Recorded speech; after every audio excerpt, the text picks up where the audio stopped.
gracias por estar aquí acompañándonos el día de hoy.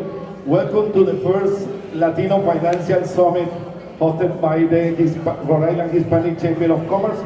My name is Oscar Mejias. I am the Executive Director of the organization, and I'm really excited and happy to be here with all of you. Mi nombre es Oscar Mejía, yo soy el presidente de la Cámara de Comercio Hispana de Rhode Island. Y de verdad que estamos muy contentos y felices de poder estar aquí e iniciar este primer Congreso de Finanzas para Latinos, organizado por la Cámara de Comercio. It's the first time that we are open the conversation for our business owner, talking about finance, about investment. How could we be better prepared to make investment in the safest way? So we have the privilege today to have the governor, Mr. McKee, who will say some words to open the event. We also have two very, very important speakers. So thank you for being here. Muchísimas gracias por estar aquí. And I will give the play to Mr. Governor. Oscar, thank you. And this is where it happens, right on the ground. So Oscar, thank you so much for your leadership. We talked about your 5-year anniversary a few months back. Planting those seeds years ago are paying off dividends today. So Oscar, please give Oscar a little round of applause for his leadership. Because what we've done in the state is, when I came into office in March of 2021, we had been working very hard on the small business efforts. Oscar was part of that. Mark Hayward, Mark's around here somewhere, raise your hand. Mark has been an extraordinary leader for us in the small business community prior to the pandemic, but after the pandemic, when we have this momentum, part of the momentum that we have today is because of what Mark has done on many areas to keep our small businesses and our businesses alive during the pandemic. But now, coming out of the pandemic, right? When I came into office, we had the lowest vaccination rate, if not the lowest in the country. Today, we're the most vaccinated state in the entire country. What did that do for us? That allowed us to open up our economy quicker than anyone else. So today, we lead the Northeast in economic recovery. We're second in the country on an economic recovery. The way we keep the momentum going is what you're doing here today. So last night I was with the Black African-American business community. Last weekend I was in Pawtucket with a minority business community. Today I'm here with you, you're talking about the Hispanic Chamber. The investments that you're going to make, the people who are here working to help others, the entrepreneurs in our state of Rhode Island, that's how we keep the momentum. And what happens is that everybody gets a piece of the pie. So as we have this momentum, you're part of that momentum, Oscar. The Hispanic community, the business community is part of that momentum. And we're here to make sure that everyone, all 39 cities and towns, every community that makes up those communities get the ability to be entrepreneurial, raise monies, open up businesses, employ people at good pay, and making sure that this economy continues in the state, because that is the answer to many, many issues that we deal with, to reduce the need, to make sure that we are healthy, make sure our kids are educated, and we keep the ball rolling. You're playing a role in that, and I want you to know that, Oscar. I know that to be true, and we're going to make sure as we invest our budgets, we are going to invest in you.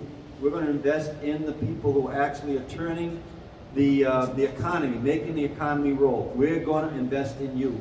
Our budget this year does that. Next year's budget is going to do the same thing. So keep up the good work. I'm happy to be here and share 5 minutes of my time, speaking to everybody, but I'll stick around and talk to people, Oscar. So thank you so much. I do have a little citation, a little special recognition here. I get, as governor, I get to personally sign to give my personal thanks, but also I sign on behalf of the people of the state of Rhode Island and give their thanks too. So to the Rhode Island Hispanic Chamber of Commerce, in recognition for organizing the first Latino Financial Summit an event dedicated to the Hispanic business community, which will include information available about financial resources, investments, real estate, and more. Thank you so much, Oscar. Thank you for the chamber, and thank you all for being here. Yeah, we take a picture. Everybody wants a picture. Good. Okay. Thank you very much. Nellie, How are you? good to see you. Thank you, Governor. We, as a Hispanic Chamber of Commerce, we want to keep the partnership and continue our function, our goal, which is building bridges between our Latino business owner and the resource that are outside.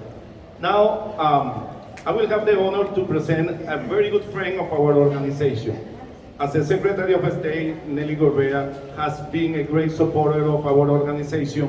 We have been working together for 5, 6, 8, 10 years, I don't remember, but always we have the support, not just the personally from the Secretary of State, but from the organization. The business division always has been working together and collaborating, and we really appreciate that partnership. We cannot do this alone.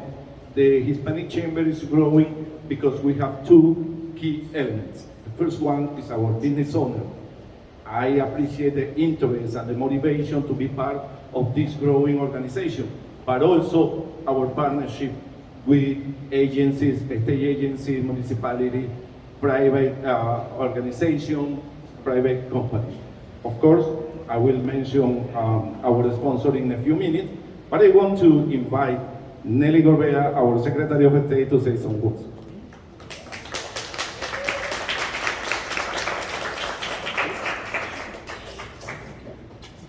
Thank you. Gracias, Oscar. Buenos días a todos.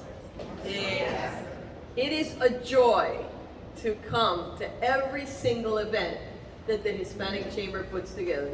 Oscar, Marta, Valerie, todo el mundo. I mean, the work that you've been able to do is, you know, as I'm walking down the hall and I'm looking at all the booths, and I get flashbacks, right? 30 years. I've been working in the community for 30 years.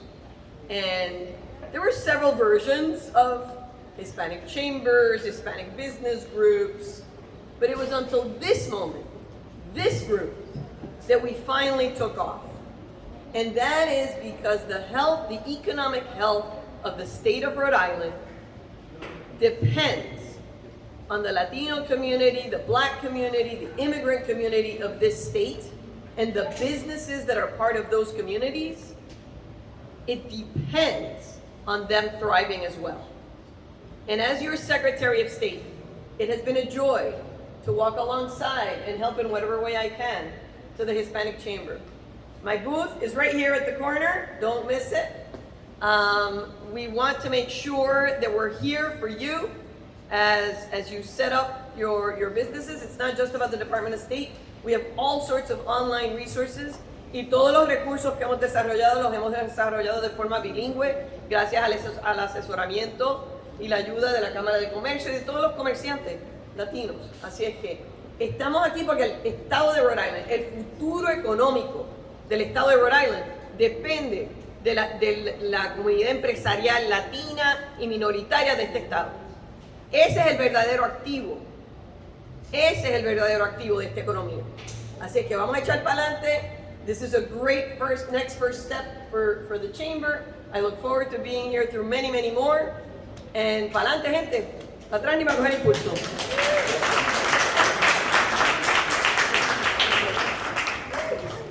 Thank you, Nelly. Muchísimas gracias y de verdad que es un honor para nosotros tener a la Secretaria de Estado, quien ha sido de verdad un pilar fundamental en el crecimiento de esta organización, porque la división de negocios es quien soporta mucho de las actividades y de la información que nosotros manejamos.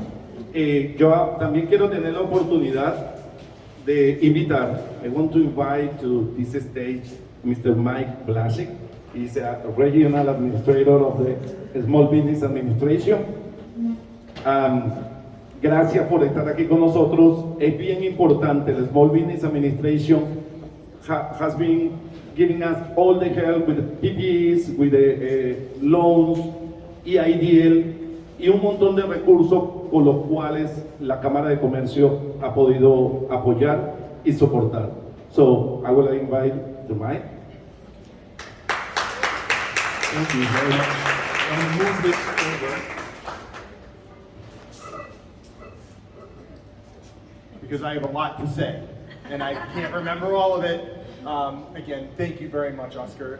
I'm Mike Vlacich, and I'm very grateful and honored to have been appointed to this role by President Biden. He was here yesterday, and I appreciate the commitment to Rhode Island, and I'll continue to be here frequently. Before I say a few more remarks, I do want to acknowledge and thank someone that I know you all know very well and who I just think very highly of, and that's Mark Hayward, who is your State District Director for Small Business Administration here in Rhode Island. So Mark, thank you for all that you do. And thank you for that very kind introduction. I'm honored to be here today and address the critical issues facing the Hispanic business community. It is a pleasure to see Governor McKee and Secretary Gorbea today as he shows the importance of this forum. I actually also had the honor of sitting in Secretary Gorbea's office, and I just think the world of her, so thank you very much. And I do want to again thank Oscar.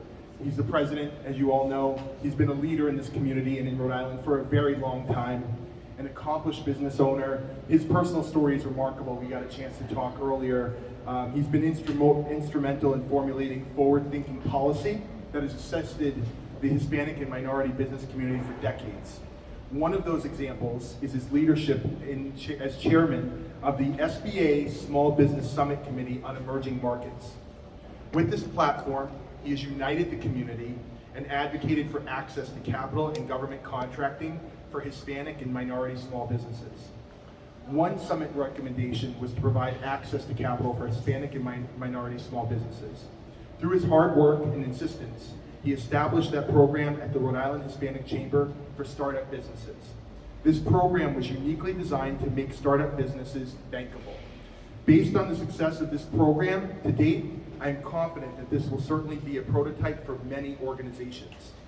Essentially, and you're going to get a lot of information throughout the day today, and hopefully we can share the word about what we're learning today. I continue to learn. It's a microloan program in cooperation with Navigant Credit Union, an organization that I've gotten to know really well since I've come into this role since December as well. It provides up to $5,000 for a small business startup with a 1% interest rate, 1%. The new business owner is responsible for making on-time payments for 2 years, and upon meeting this requirement, the Hispanic Chamber, with its grant from the People Opportunity Connection, will pay off the remaining portion of the loan. What this establishes is a credible borrower that can now borrow additional dollars based on the history of repayment of the initial loan.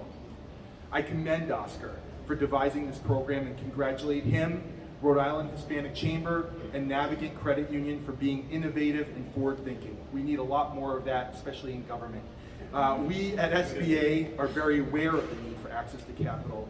I'm honored to work for, and in fact, very, very grateful for her support in that Administrator Isabella Casillas Guzman is part of SBA's commitment to increase capital for underserved communities, implementing historic changes to SBA's Community Advantage loan guarantee program. These changes will allow mission-based lenders to become more active in channeling capital to these communities. We know that the Latino community is very entrepreneurial. Your community has opened the most businesses in the nation over the past 10 years and have had led all groups in the quest for fiscal independence. We at SBA are committed to continue to help in this quest. Our Small Business Development Center, one of our critical resource partners, headquartered at the University of Rhode Island, developed the Primer Paso program, designed to teach both business planning along with financial consistency of your business. We know that is critical. We can do all the lending, we can do all the guarantees, we can give out all the money, but the technical assistance is the most important key to success. Manuel Vattel, the SBDC's Assistant State Director, leads these efforts and over these past 6 years has seen much success. We know we've had a disruption in this critical program during COVID, but the SBDC plans resumption shortly and will again address these needed services. In speaking with the organizers of this first Latino Financial Summit, the intent is to provide you with wealth creation through financial resources, investments, and real estate. I would like to address these issues by encouraging all of you that are in business to think about the significant advantage of owning your business real estate. The SBA has several programs to help finance small businesses, including its signature 7A and 504 programs. Each have benefits of using. We at SBA are not the lender, as dollars flow from our participating lenders in SBA, who will then guarantee the lenders to you. By this guarantee, we provide safety, soundness, and security, and to the lender as well. So with that, again, I want to make sure that you all are very familiar with the 7A and 504 program. We actually have a booth here today, and I'll embarrass and reference our booth and who's at it in a few minutes. But our programs, are really here for you. But there's a lot of work to help educate and make sure that people learn more about the resources that are available, and that's what forums like this hopefully can do, and that you can help spread the word. I'm sure that throughout the day you will learn many elements of how to expand your assets, and if you think the SBA loan programs can benefit you or your businesses, I'll invite you, as I said, to visit our SBA table where Dan Horowitz, Dan, how are you? From our Rhode Island district office will be staffing and providing advice on how to get SBA financing.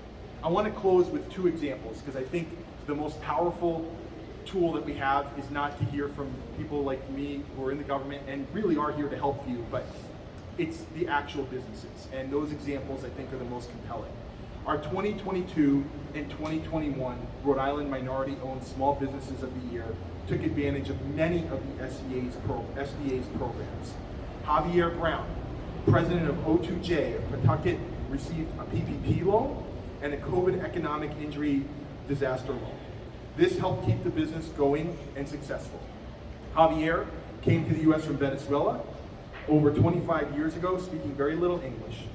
Immediately upon arrival, he began to research how to start a packaging and fulfillment business. He went to CCRI to learn English and used the money he saved to start fulfillment businesses for the fashion, jewelry, apparels, promotional products, and sporting goods in a 300 square foot office in Pawtucket. Javier is proof that the American dream is alive and attainable with hard work and determination and a partnership with his government, and his journey should inspire every entrepreneur across this great state. And then one last example, because I think these examples just help us talk to other businesses and members of the community in a more credible way. In the middle of the pandemic, our 2020 Rhode Island and New England Minority-Owned Small Business of the Year was Juan Montego, the owner of the Family Cake in Providence. I still haven't had any of the product yet. I need that. They used 2 SBA programs, receiving 2 PPP loans on an EIDL and a 7A Community Advantage loan.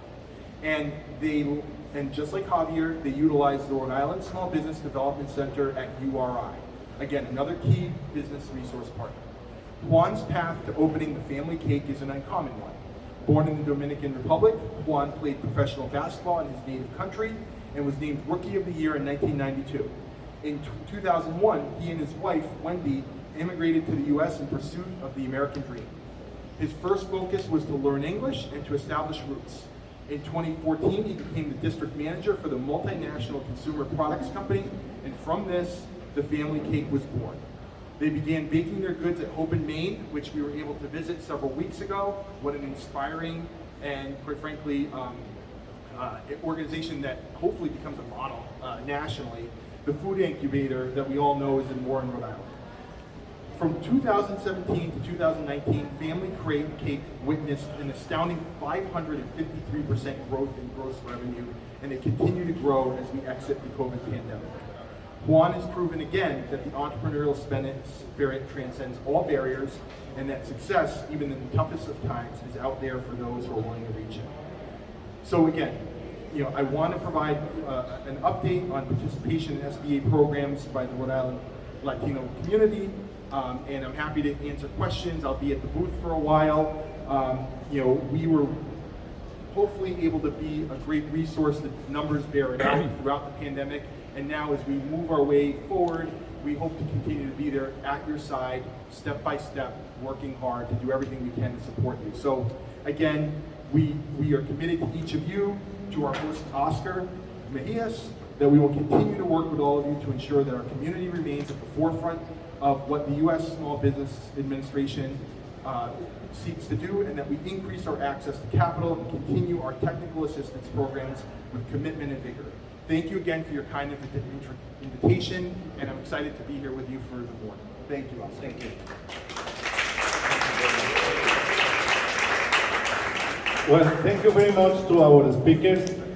Before they officially open this first Latino Financial Summit, I want to first say thank you, all of you. Thank you to the business owner, our sponsor.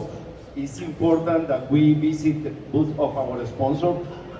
They have been very, very generous with us to help us to cover the cost of this event, and of course to support the operational framework of our organization.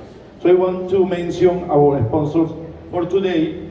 Fidelity, thank you very much. Centerville Bank, Bank Newport, Washington Trust, Darrow Everett, Coastal One, NAREP, and of course our major sponsor, Rhode Island Foundation, United Way, Navigant Credit Union. So thank you all of them. Gracias a todos nuestros sponsors. Gracias a los comerciantes, a los dueños de negocios que tienen sus booths today. Los invito a que los visiten. Aprendamos, preguntemos por los recursos en la división de negocios de la Secretaría de Estado en el SBA. Son recursos que están disponibles para nosotros. As I always say, they are not gift, they are not charity to us. There are resources that are available because we as business owners, we are paying taxes, we are generating jobs, and we are playing a very important role in the economy of the state. So, thank you very much for being here. Enjoy the day, visit our sponsor, and please take advantage of the workshops today. Ask questions, please. Not to me, to the presenter in the workshop. So, thank you, and I declare officially open.